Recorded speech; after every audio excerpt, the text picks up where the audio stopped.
Welcome to 108 news Telugu. Amaravati విషయంలో Chandrababu utter flop అంటూ అంబటి ఆరోపణలు చేశారు. ఒకసారి వెంట చూద్దాం. జాతీయ రహదారి వేయడానికి 1 కిలోమీటర్కు 20 కోట్లు ఖర్చయితే చంద్రబాబు మాత్రం అమరావతిలో 1 కిలోమీటర్ రోడ్డుకు 50 కోట్ల పైన లెక్క చూపిస్తున్నారు. ఇదంతా దోచుకోవడానికే కదా మీ ప్లాన్ అంటూ ఆరోపణలు చేశారు అంబటి రాంబాబు. అమరావతి అనేది ఒక అంతులేని కథ. దానికి అసలు సశేషం ఉండదు. పునఃప్రారంభం మళ్ళా పునఃప్రారంభం తప్ప ఒక అంతం లేని కథలాగా కొనసాగుతుందనేటువంటి భావన రాష్ట్ర ప్రజానీకానికి కలిగిందని ఈ సందర్భంగా నేను చెప్పదలుచుకున్నాను. నిజంగా 2014లో విడిపోయినటువంటి రాష్ట్రానికి నారా చంద్రబాబు నాయుడు గారు ముఖ్యమంత్రిగా ప్రమాణ స్వీకారం చేసిన తర్వాత రాజధాని లేనటువంటి రాష్ట్రానికి అమరావతిని రాజధానిగా నిర్ణయించుకొని 33,000 ఎకరాలు రైతుల దగ్గర నుంచి సమీకరించి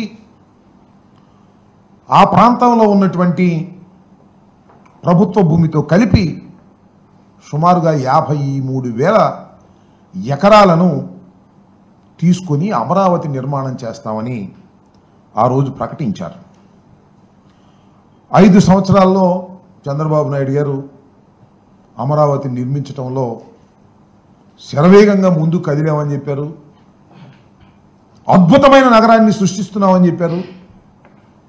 కానీ 5 సంవత్సరాల తరువాత అద్భుతమైన నగరం పత్రికల్లోనూ వీడియోలోనూ కనిపించింది, కానీ అక్కడ మాత్రం కనిపించలేదు. It's a failure. 5 సంవత్సరాల్లో అమరావతి నిర్మాణంలో చంద్రబాబు నాయుడు గారు అట్టర్ ఫెయిల్యూర్ అయ్యారనేది జగమెరిగిన సత్యం. దోపిడీ తప్ప అమరావతి నగరాన్ని నిర్మించాలనే చిత్తశుద్ధి చంద్రబాబుకు లేదని అన్నారు అంబటి రాంబాబు. ప్రధాని నరేంద్ర మోదీ అమరావతి పునర్నిర్మాణ పనులను ప్రారంభించిన విషయం తెలిసిందే.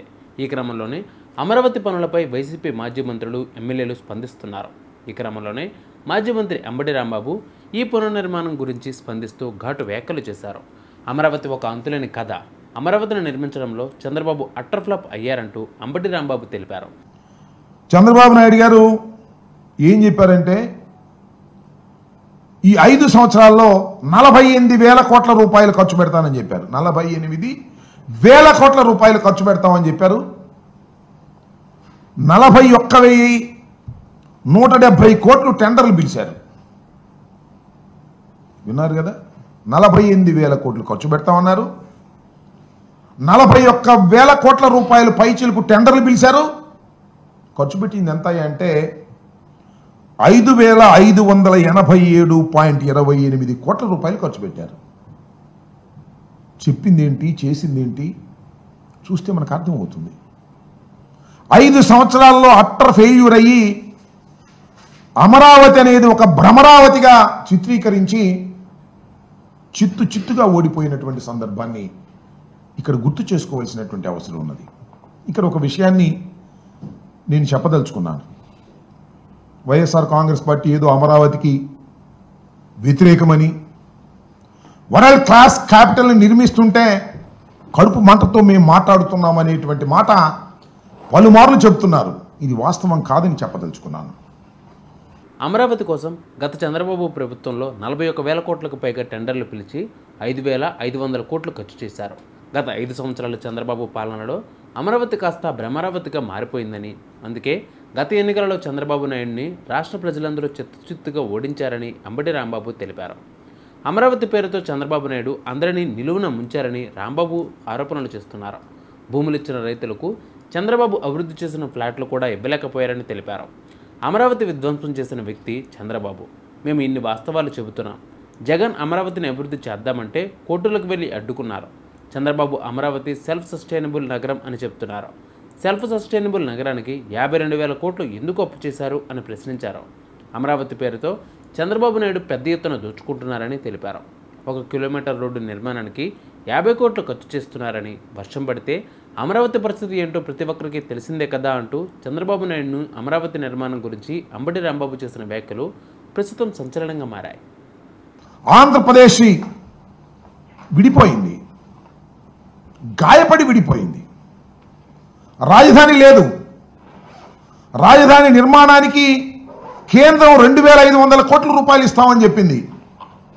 రాజధాని నిర్మించుకోవాల్సిన పరిస్థితి ఏర్పడింది. ఆర్థిక పరిస్థితి బాగోలేదు. హైదరాబాద్ లాంటి పట్టణాన్ని కోల్పోయాం. అక్కడి నుంచి ఇక్కడికి వచ్చేసాం. 10 సంవత్సరాల పాటు హైదరాబాద్లో ఉన్నటువంటి ఇన్ఫ్రాస్ట్రక్చర్ని రాజధానిగా ఉపయోగించుకునేటటువంటి ఫెసిలిటీని మనకి విభజన చట్టం కల్పించింది.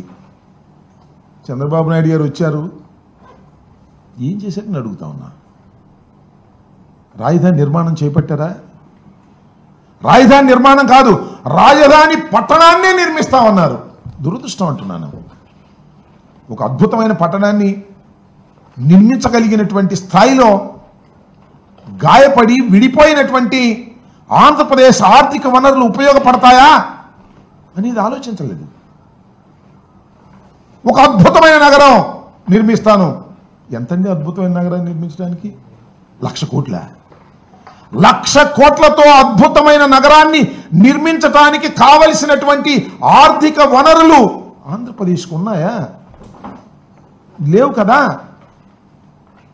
లేకపోయినా నేను నిర్మిస్తానని చంద్రబాబు నాయుడు గారు కలలుగా అన్నారో లేకపోతే ఆశపడ్డారో నాకు తెలియదు, కానీ కొంప ముంచేశారని ఈ సందర్భంగా నేను చెప్పదలుచుకున్నాను.